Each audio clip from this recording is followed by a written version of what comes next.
Number four, you've already explained this ad nauseum over the past several years. But number four, the series contradicted everything it set up thematically. Yeah, though that's true. I, I I don't. mean, it was a big anti-war tale about how we shouldn't have spent our time like fighting each other and should have like, united together to fight a common cause. And in the end, like, and how like violence destroys the human soul from the inside out. And in the end, like all of the violence that the main characters like participated in like didn't do anything to him. Like Sansa was fine, Jon was fine, Arya was fine. He writes here. When it began, Game of Thrones was basically a high fantasy brought down to a dirty and harsh reality. The knights and lords were far from noble, magic only made a bad situation worse, power was inherently corrupt, and so on. However, what Hmm. seemed like a deconstruction of medieval society was really an affirmation and defense of it. In the controversial eighth season, power returned to the heroic elite after they executed a few bad actors, including a queen who led the oppressed and laughed at the idea of democracy. Everything Game of Thrones set out to deconstruct wasn't just reconstructed, but fortified by a tone deaf finale. Hmm. I mean, they tried. Like there's aspects where they're clearly trying. Like they're trying to claim that like Tyrion was this like rehabilitated character, that he made all of these mistakes and now he can be a good ruler. But they never really established him as a bad ruler. He kind of says it at the end, like, "Oh, I thought I was wise and I wasn't." And you're like, well, you know, you really we really needed more emphasis on that because throughout the whole series, he was portrayed as the clever guy who like no one listened to. It was really the smartest guy in the room, you know. Um, yeah, it's true though. I don't think that the whatever themes they were going for, which were which are like war is bad, vengeance bad, like they somehow failed on those like really simple themes. But okay. Uh yeah. So, number three on this list, I kind of disagree with simply because it sounds Hmm. wrong to Hmm. imply that Thrones can't stand on its own merits, but I digress. Number three, the series was not as dark or mature as it claimed to be. One of Game of Thrones' selling point was that it was the grown up answer to idealistic high fantasies like The Lord of the Rings. Yeah. Westeros' saga could be read as Martin's deconstruction of such stories, especially since he made his misgivings with J.R.R. Tolkien's epic public. However, Game of Thrones ended up dark, not mature. In truth, Game of Thrones was just The Lord of the Rings with an R rating. Westeros had more blood, profanity, and sex than Middle-earth ever had, but it never went beyond being an edgy fantasy. The series rushing out a jarring, saccharine ending is only more proof of its lack of commitment to its supposed maturity. I disagree with this point from the article mainly because it's kind of an unfair thing to compare the two. Like, even though it's a common comparison that happens all the time, Thrones has enough going for it to stand on its own two feet. You know, like other fantasy series kind of rely on The Lord of the Rings to keep fans familiar with like world building, other elements. Because if you've read or seen Lord of the Rings, you kind of, a lot of the new fantasy stuff, you're kind of familiar with what's going on, orcs, elves, all that stuff. But George doesn't really do that. Saying Game of Thrones is an edgy Lord of the Rings is like saying Dune is an edgy Star Trek. Not no, not really. Here's the problem is that um like A Song of Ice and Fire and Game of Thrones are released at different times. And so the fantasy world is in two different places at those two different times. So it is true that when Lord of the Rings, the books, are published, high fantasy has a kind of idealized, like fun, adventurous kind of attitude. And then there is a shift. There is a movement that Game of Thrones is very much part of, but Wheel of Time is part of this movement as well, um, of moving from like good, clean, high fantasy, swashbuckling adventure fun to like dark, gritty realism. And that Game of Thrones is that dark, gritty realism, and so it's like revolutionary, in 1996.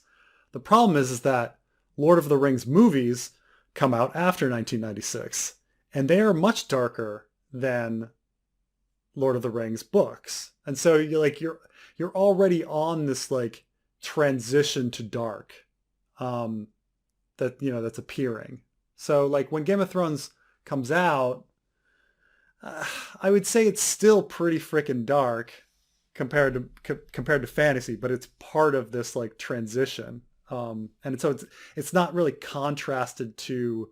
I would say that and Game of Thrones the show and Lord of the Rings the movies are not as different as A Song of Ice and Fire the books is to Lord of the Rings. Does that all make sense? Yes, it does. And I just don't agree with this point because I don't think any show that came Yeah. out back then and even in the 2000s was trying to be edgy. I just think it was trying to be on HBO. Well, first of all, anything you're going to put on HBO, it comes off like HBO. Like everything on That's HBO, it. right? Exactly. It's Right. There's got to be tits and violence in every HBO show. So that's going to be there. honestly that's kind of where we are in television right now. You're either getting something you're either getting HBO or you're getting CW. Yeah. And along the way there's some things in between, you That's a, know? that's a that's a perfect That's a perfect example because you're right that CW still has that kind of like adventurous, clean kind of like feel to everything, Where right? every character is like a fucking supermodel, and then you do Yeah. have some stuff in between, like the I'm watching right now, the Halo show, Hmm. and unfortunately I am, and the Halo show, or even Netflix's Cowboy Bebop. It's somewhere between Yeah. HBO and CW because yes, you have some ass and some Hmm. violence. But it's still like a high fly adventure where all the characters are supermodel good looking and the stakes aren't really that high and there's still plot armor there, so it's in the middle. But yeah, I think you sum it up perfectly. I think it's not. I think the series was not as dark or mature as it claimed to be. I don't think it claimed to be anything. I just claimed it. If anything, it claimed to be on HBO, and it fucking That's the thing, right? yeah. It's Um, I mean, that's the thing is it as revolutionary as people think it is? And it's like, I don't know. I mean, I think in some ways it was just lucky. It became the pop cultural thing that everybody decided to focus on, right? Preston. You have no idea the luck involved in the make. Like I don't know if you've read that making of the show book yet, but the luck of everything involved in making season one. That is lightning in the Yeah, it bottle. was lightning in a bottle. Because Holy you're talking about a shit. bunch of unknown actors on that with a that had a really crappy pilot With that showrunners who like didn't have the who, best reputation, right if at all. who at all, you know, X-Men Origins Wolverines, right? Wolverine with a writer who um was kind of a wash up, right? You know, before Ice and Fire, like who also did not have the best record, you know. That is Um true. George R. R. What was besides Beauty and the Beast? What else did he have him involved with? Fail. I mean, he just so in Hollywood he just did Beauty and the Beast and he did some episodes of The Twilight Zone and Outer Limits. Hmm. He didn't do that much in Hollywood actually, but then before that his writing career had failed. He was this he was this really, up and coming sci-fi writer who won all these awards and then he put out the Armageddon rag and it didn't really do that great. It didn't do well at all. Even Fever Dream like was only a lukewarm success, and then Armageddon Rag was just bombed, and so he thought his writing career was over, or at least his novel writing career was over. So I mean, you think he's doing these like kind of shit shows in Hollywood and wild cards, like that's his life, and so it's a good thing A Song of Ice and Fire like was became the sleeper hit and then was picked up with Game of Thrones.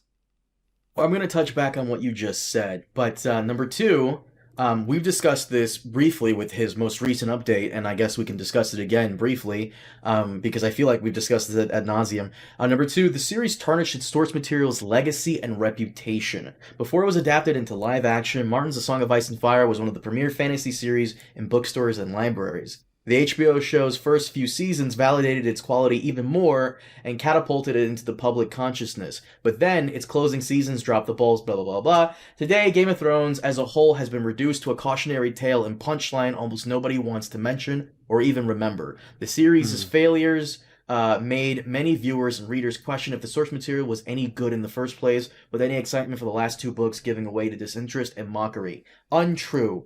Any person, almost every single person who watched Game of Thrones watched it with like a friend who read the books, and the friend, and I can guarantee you 9 times out of 10 that one person that a show only fan watched with a book reader fan. The book reader fan always told the show the books are better. Oh, I mean, look, the books. There's just no doubt that like the books are genius. Like there's nothing like them. There's nothing like them. There's nothing like them in complexity and storytelling and scope and everything. Like we wouldn't have been able to put out just countless videos for like years and years, like analyzing this shit. Yeah. Had it not been like the most ambitious thing, that's come out in decades. Like it's the book's incredible. Now, did the show tarnish the legacy? Well, No. It only tarnished it in the sense that it affected the man, and the man went and tarnished his own legacy by choosing not to finish the books. 110%. I was going to say the exact same thing. Because, like, first off, with any excitement for the last two books giving way to disinterest and mockery, if anything, the last couple of seasons that sucked are giving people more hope that the books will just be better.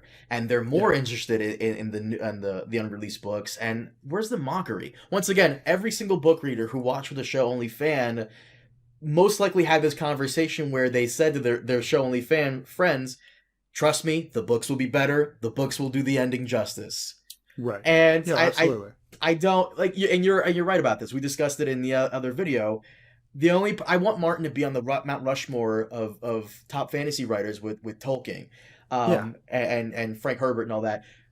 I just don't think he's going to be on there because I don't think he wants to finish. I don't think he wants anything to do with Ice and Fire as much as he does, doing everything he's ever wanted to do by being a famous book guy, which is doing everything but finish the books. Yeah, I mean, he doesn't think he's as mortal as he is. He thinks he can somehow do all of this. He can't. It's a sad thing, but it's like I can't blame. I don't blame Game of Thrones for it, and I don't blame these producers and everything for it. It's sort of like, let's say a really really good person, and then somebody happens to give them $1 million, and then they take that $1 million and they become a drug addict and kill themselves, right? Like, is the person that gave the $1 million to them to blame? No. No, it's just that person didn't know how to handle $1 million. Well, George R. R. Martin doesn't know how to handle fame and massive wealth and all of these things. He doesn't know how to handle it. And it's destroyed him as a writer.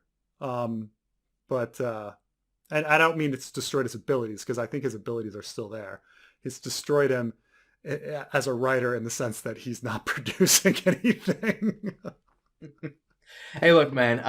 The guy, if anything, he hasn't really put out any books besides Fire and Blood. But even then, it seems like most of what's happening is Hollywood and everybody else is paying him to put his name on other products so those products can sell. He's becoming the DJ Khaled of the writer's world. Here's the irony. I'm going to find, this might be the clip that you're going to pull out for previews, okay? George R. R. Martin, his life has proved the message of his own work. That power corrupts. Stop it. Maybe a tad. Maybe a tad. Like I said in the previous video where we discussed this, I can't blame him. I really can't, because everybody wants that. If we were in the same situation, would would we be able to resist? Would we be able to be on that deadline? Would you I don't know. resist? Yes, you would, because you have a wife and a child. Yeah, yeah, yeah. No, I would drown in the coke and the hookers. I would no. I would go down in the blaze of glory. You'd be You, finding Santa Fe's finest or what? Preston, you are a stand up. You're a stand up guy of morally good conscience. Me, no, I'm out of my mind, and you know this very well. You know this very well. Maybe. Yeah, yeah. Number Here, no, okay. I know our video is going really long, but I would say that the difference, I would say that I would not be actually so negative about you because you're a very social person, and you are tapped into and care about like what other people around you, the community says. And so I think like you'd hear these messages, like say Carmine produced the greatest, like, fantasy series ever. You'd come to me and you'd be like, fuck, all these motherfuckers are saying I'm not finishing this goddamn book. I better finish this fucking book just to show those motherfuckers. Like that's how you would handle it. Like knowing you. Yo, you know me well. Holy yeah, shit. you'd be so angry I am that petty people like were that. talking shit about you that you would finish the book to spite those motherfuckers. Yeah, he's right. I'm a very petty asshole. He's not wrong. He's not wrong. I am. All right, continue on. So, number one, this is something we've complained about several times, and everybody else has complained about several times as well, and it has almost nothing to do with the show, but what the show has become in the zeitgeist of like cultural importance or whatever. Number one, the series arguably did more harm than good to the fantasy genre. By no fault of its own, Game of Thrones kickstarted an edgy trend that's still being chased today in shows like Vikings and The Witcher. But its failure inflicted worse damage. When it crashed and burned, interest in and respect for fantasy plummeted. Viewers simply weren't ready to give another medieval epic a shot in fear of reliving Westeros' disappointment. Cases in point, The Wheel of Time launched under the radar, and Game of Thrones' legacy is one of the many reasons behind the doubt Lord of the Rings, The Rings of Power is facing. Revisiting HBO's dark fantasy today only makes its negative ramifications of genre more pronounced, blah blah. So, here's the thing. We've complained about this before as well. Where every fucking network that comes out with anything fantasy, you know for a fact that they want to be the next Game of Thrones. There's a power vacuum was left in Thrones' finale, and there is some truth to that. I don't know if Bill Maher has this thing he loves to say where he goes, I don't know if for a fact, but I know it's true. And I'm going to echo that. I don't know for a fact, but I know it's true that in the writer's room for The Witcher and Wheel of Time, these assholes were trying to plot on how to be the next Game of Thrones and what to do to make it a reality.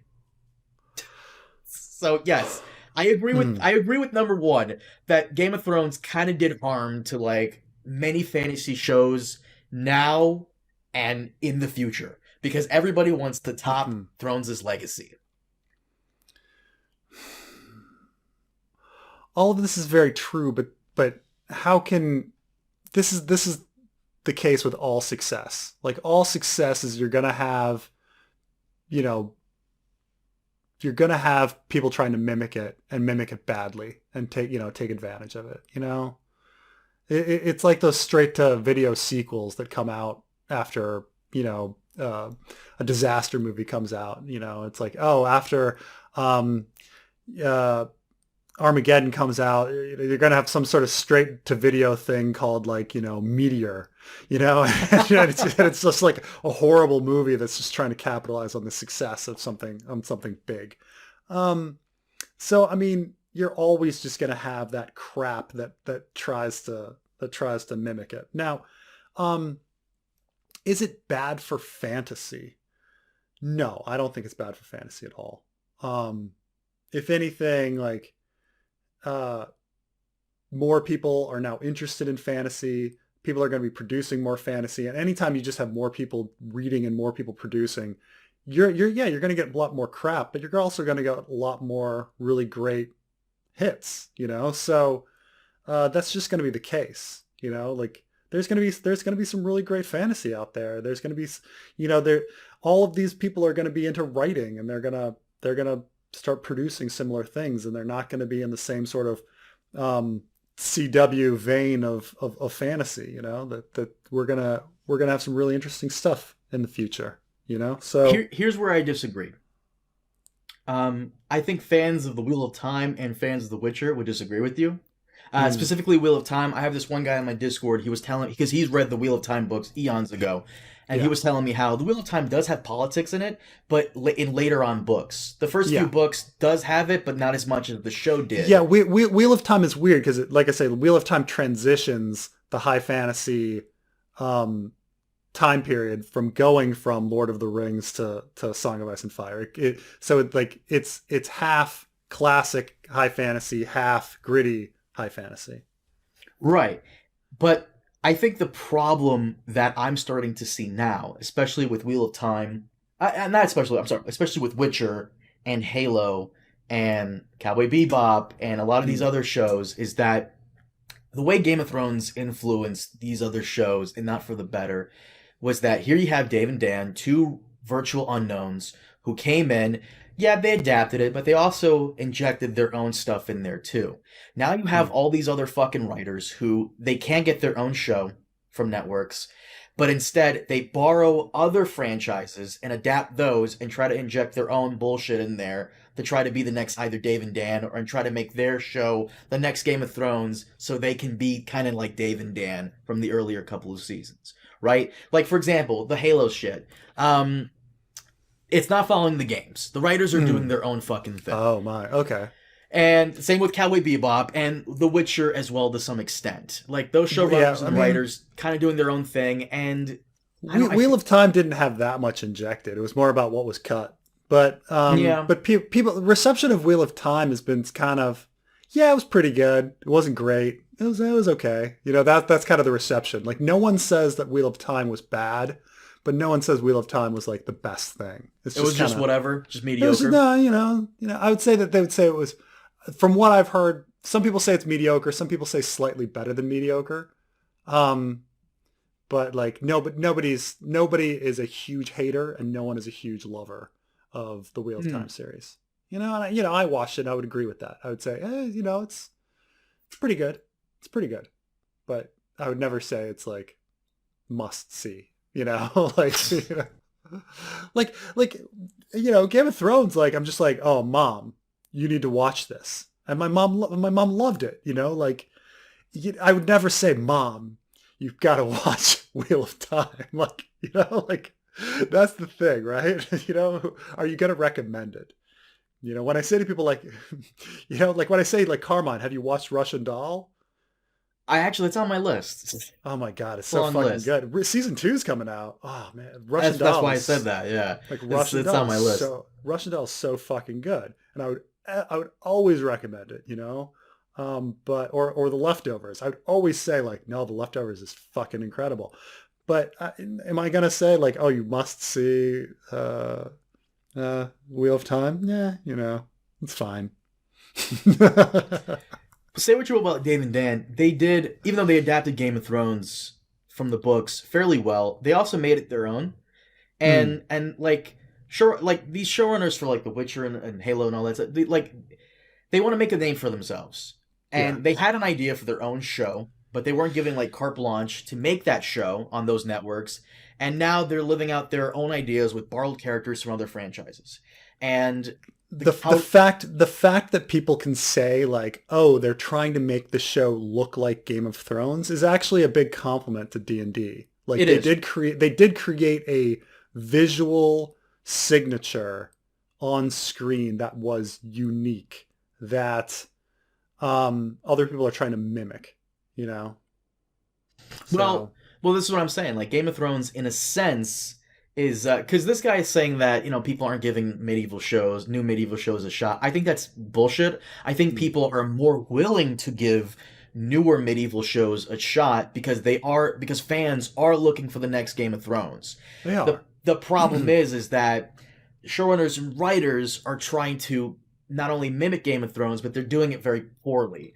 And uh, that's the problem I'm having, is that ultimately, stop trying to be Game of Thrones. Be whatever show you're trying Right. to make. Don't copy Thrones. Don't try to do what they did. Don't try to, mimic Dave and Dan. Just do what you need to do to write and tell a good story, the best of your ability. That's it. You don't need to copy. Wheel of Time, just be Wheel of Time. Don't be Thrones with like magic and shit. Witcher, don't be Thrones with like monsters and Geralt and sorcerers and shit. Just be Witcher. But they're not going to do that because they want to. When networks and showrunners and writers want to mimic Game of Thrones, I don't think they want to mimic the story and the story beats. I think they want to mimic the success. Because say what you will about the final season, that final season was abysmal in ratings, but the viewership, 30 million viewers an episode for the last season, that's like a Super Bowl every week. Yeah. Yeah. I mean, you're right. Is they think that that it's like an equation. That if I mimic 4 and I mimic plus and I mimic 6, I'm gonna get the result of 10, right? And so that's what they're doing. They're putting inputs in and thinking that because they want that input out. They want the huge success. So they're like, well, what were the inputs into Game of Thrones? And they're like, well, okay, it was a fantasy story, and it was an established book series. This is the writer's room right here, boys. Yeah, this is the writer's room. It was an established book series that fantasy fans really loved. Okay, and then it was really dark, and there were some tits and dragons, and quick, write that down. Tits, dragons. Tits, dragons. So it's dark, established book series that fantasy fans love, and then if we can do that, then it's going to be massive success. Well, but like you said before, it's the lightning in a bottle. Like there's that unnamed unique element that we can't explain that makes something come together and be special, and I don't know how, we don't know how to create that. So I feel so bad for Lord of the Rings. I hope to God they try to mimic the success of Peter Jackson's Lord of the Rings instead of this bullshit. People are right now, the expectations are so low. All I see is stuff trashing Lord of the Rings, and so you're going to see people trashing Lord of the Rings from the usual suspects, and they're trashing it for all the wrong reasons. Right. Like there was a guy who was trashing the trailer for Miss Marvel, and like, bro, even I have like the cadence to know that like Miss Marvel was not made for me. Like Miss Marvel was not made. Like, yeah, the only thing I had, because you said this, you're like, we should cover Miss Marvel. You have so much in common with her. You're both immigrants and from Jersey. Yeah, Preston, that's where it ends. I have nothing else to cover. This show clearly wasn't made for me, and that's fine. Like, just because it wasn't made for me doesn't mean I'm gonna like rip it apart. But these assholes are just ripping it apart.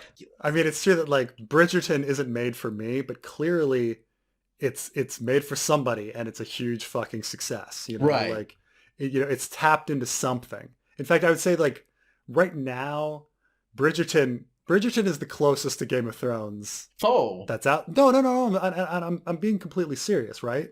It's an established book series, right? There's a lot of like politics and intrigue.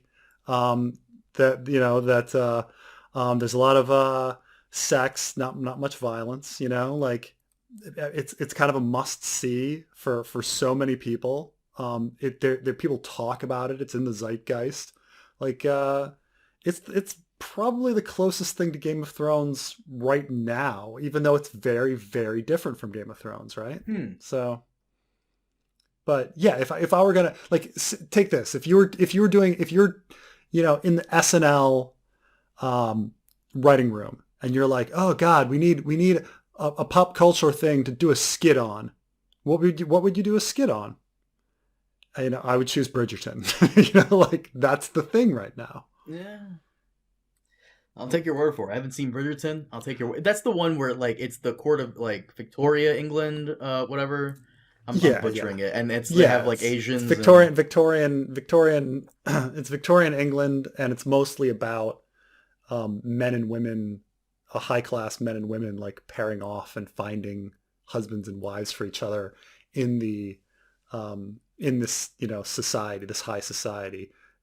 And all of the characters, it happens to be a overly diverse That's it. There. situation relative to actual history. You told me about this. You told me about this a while ago, where you're like, Yeah. no, the English court here did not have like Asians and yeah. No, yeah, which is fine. Which is fine. It doesn't. It's a TV show. I don't care. But like but it's just it's interesting. But whatever they've done, and like I say, it's kind of lightning in a bottle. Like whatever they've done, it's working. It's working because people are watching and people are talking. And I've seen bits and pieces of Bridgerton season 1 and season 2 just over the shoulder of my wife. And it's put the acting's fine. It's put together really well. So I can't. That's you put all those things together, like a compelling story with good acting and characters and everything. It's it's not dark. It's not Game of Thrones, and yet it's succeeded in capturing that sort of place in society. There you go. Bridgerton. Yeah, no, that's all I have here for this article. Some of them I agree with, some of them I don't, but yeah. No, whether we agreed or not, it was good thoughts to think about. Even when they're wrong, it was an interesting question to examine. So kudos to the author. Preston, you mind if we wrap it up here? Sure. Guys, thank you so much for joining us on this discussion piece. We will see you all next time. Have a good one.